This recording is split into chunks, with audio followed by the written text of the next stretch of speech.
The ink has dried on a collective agreement for healthcare workers represented by SEIU West. But members of the association are starting to pinpoint problems which are starting to come to the surface as a direct result of the 2.5 years spent bargaining for this agreement. The organization says there are substantial numbers of retirements coming up because members were waiting for the agreements to be signed before they felt comfortable in retiring and gaining the financial benefits of the new contracts. They have said they were waiting for contract bargaining to be done so that they could, finish their retirement plans and get out of the system. And a lot of these people are very, very senior, very, very skilled. CAPE adds there were about 1,000 people eligible to retire in 2010 and estimates there should be similar numbers in 2011. The Cypress Health region also recognizes the potential for an abundance of retirements in the near future, but doesn't necessarily agree that contract negotiations are a driving force.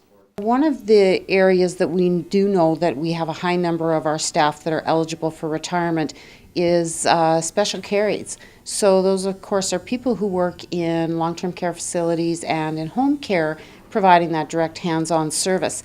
And at this point, we know about a third of our employees in that job category are actually eligible for retirement. Shortages of skilled healthcare workers in the area is a recognizable issue. The Cypress Health region has an ongoing surplus in their operating budget, something they partly contribute to vacancies they're actively recruiting for but unable to fill. And numerous healthcare facilities have experienced disruptions caused by lack of doctors.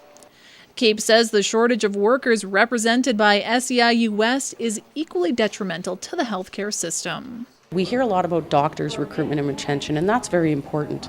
But what we're not hearing a lot about is the skills shortage that we're seeing in the frontline healthcare workers, which are technologists, licensed practical nurses, special care aides. That skills shortage impacts everybody down the line, even up to and including the doctors.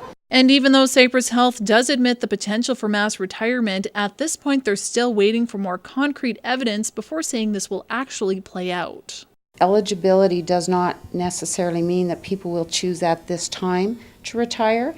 We haven't received those resignations, so it's hard to really even guess as to the number that we might receive in this year. But we always track who's eligible for retirement so that we have that sense of that workforce replacement that needs to be happening.